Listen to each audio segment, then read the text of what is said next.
We're kicking off Financial Literacy Month today. Let's talk about saving money and how you can do this on autopilot. Let's do this.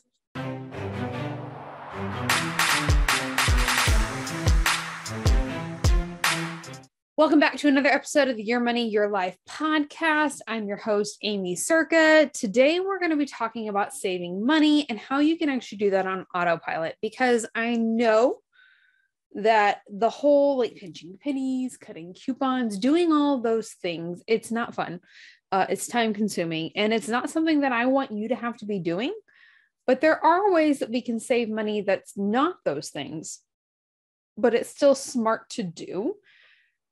And it's not an obsessive manner. All right. So let's see here. 1, 2, 3, 4, 5. Yep. 5 quick strategies for you today as we kick off Financial Literacy Month.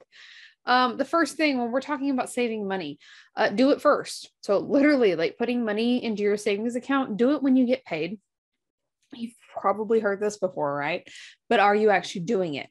Because if we wait, well, I don't know if I'm going to have enough money to make it until next paycheck, whatever, next time I make money, whatever that might be, depending on your income situation. If we don't do it first, it's not going to happen. Which brings me to the second point, percentage-based budgeting, which is what Budgeting Simplified teaches, is so much better, because it's truly going to scale with you. We prevent what we call lifestyle creep when we start to percentage-based budget. That makes it easier. I feel like that's almost it, but percentage-based budgeting will grow with you as your income does. So if you have a slower month with less income, how much you're saving is going to automatically adjust. As your income grows, as you continue to scale and do more things, you're going to save more money on autopilot, but you're still going to have the money that you need to go do the fun stuff that you want to do, because it's all percentage based. It's a no-brainer. Okay. So when we do the percentage based budgeting, we do it first. Sounds great. But if you're not saving anything at all, at least start with 1%. That would be something you could start with, which again, we talk all about inside Budgeting Simplified. But if you're thinking that is too much to start with, Aimee, I cannot handle that. Give me something else. All right. Let's start with $25 a month. If you're not saving anything, yes, in the grand scheme of things, $25 a month is not going to cover a whole lot in your savings account, but it doesn't matter. If you're not saving anything right now, our whole goal is our whole goal is not for you to have a bunch of money in a savings account. Our goal is for you to consistently be adding money to that savings account, because when you're consistent, I'll take that any day over somebody who can do a big chunk and be done, because that consistent habit is what is going to create those unstoppable finances. That is what's going to do the things that you need to move forward. Okay. The fourth thing, multiply your results. There is something to be said for having some cash on hand. We're not talking about that today, but put the money in your savings account so that it actually works for you. So 2 things with this. Put it at a separate bank than where you do your primary checking at. Okay. I use and love Discover. They actually you'll actually earn interest on some of your savings as well, because they actually pay you probably one of the most decent interest rates I've seen when it comes to savings accounts. I'm sure there's others out there, but that's the one that I use and love. But at a minimum, use a different bank, because if your money is so close right there, you can just transfer it back and forth, you're going to do it. And then it's not going to stick. So you're going to multiply your results, because what you're doing is actually going to stick, and you're not going to just transfer it back, but it's still a liquid asset. If something happened and you needed the money, you can get to it, and you can get to it fast. You could get to it today if needed, but you're still making that one extra step to help designate it as a savings account. Put it in a separate bank. Just as a side note, with Discover, $25 minimum opening deposit, at least last time I checked, and they have no monthly minimum requirements.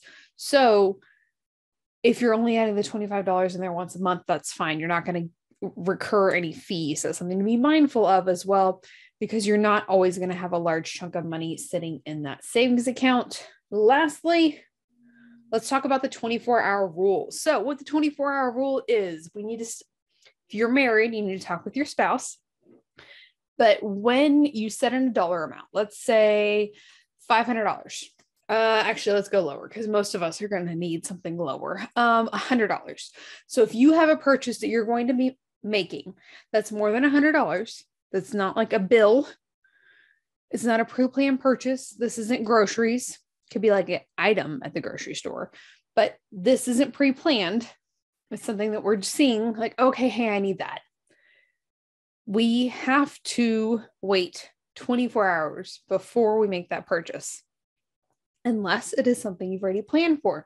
So the example I like to share in this instance is a couple years ago, I wanted an Instant Pot for Christmas. And we had already talked about like, that's what I was going to get for Christmas, all these things. It went on sale for, I think it was like a Prime Day deal. It was one of those, it was a deal of some sort. I think it was Prime Day. But because we had already set the intention and planned on purchasing this, we went ahead and purchased it. But if we hadn't have set the intention beforehand, then I would have had to wait 24 hours. The point that we do with this is we make sure that we are buying things that we need and things that we actually want, not just kind of like it feels good in the moment. This is going to help with impulse spending to do things in a right way. Like we did the challenge at the beginning of the year, impulse spending the right way. There is a right way to impulse spend, and we definitely can do that. But if you're making big purchases based off of like, oh, okay, that looks nice, but we don't love it. I think it was Blindside. There's a movie that they talked about this. They're clothes shopping. And they say, if it's not like a heck yes in the store, then don't get it. Because when you're in the store, that's when you're going to love it the most. And that totally made sense because I think we've all bought things before that we never really used or wore again. And it probably wasn't like a heck yes in the store. So waiting 24 hours. This can be, if you've pre-planned, then that does not apply.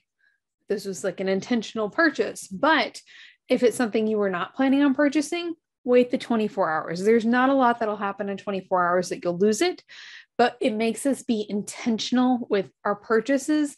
And you'll be amazed at how much you save just by intentionally impulse spending. Okay. So let's quickly recap our saving on autopilot as we kick off Financial Literacy Month. So we're going to automate our savings, do it automatically if we can. If not, you're automating into your calendar to schedule that you're going to do it. So Friday is my financial check-in, budgeting simplified people. Yet again, you know this, that we check in with our finances every single Friday. So we've automated our savings. We're doing it first instead of waiting till the end of the pay period to move those savings over.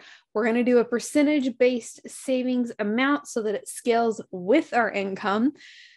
But at a minimum, we're doing $25 per whatever we can do. If it's only $25 once a month, $25 a week, whatever it is, at a minimum, we're still doing something because we know that that consistency is more important than the actual amount.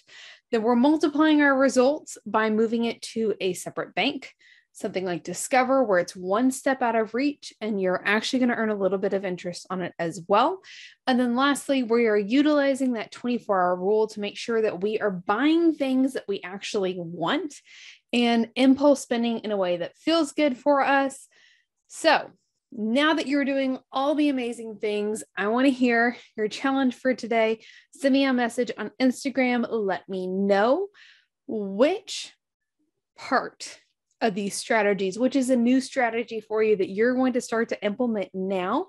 And we'll see you next week for another episode of the Your Money, Your Life podcast. Bye for now.